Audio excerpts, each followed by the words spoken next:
I am ready! GMA Weather, serbisyong totoo ng GMA News. Umiiral ngayon ang amihan at nakakaapekto sa Northern Luzon ayon sa Pag-asa. Base sa datos ng Metro Weather, posibleng humina na rin ang amihan ngayong weekend. Pero sa ngayon, ito ang magpapaulan sa Northern Luzon. May mga pag-ulan din sa silangang bahagi ng Visayas at sa mga rehiyon ng Zamboanga Peninsula, ARMM at Caraga sa hapon. Ayon sa Pag-asa, dahil din sa amihan, kaya delikadong pumalaot sa northern seaboard ng Northern Luzon. Posible kasing umabot sa mahigit 4 na metro ang taas ng alon sa naturang baybayin.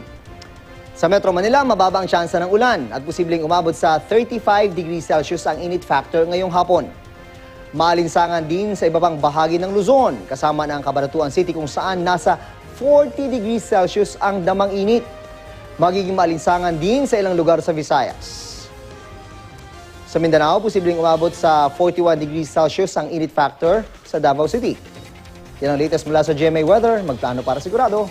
I am ready, serbisyong totoo ng GMA News.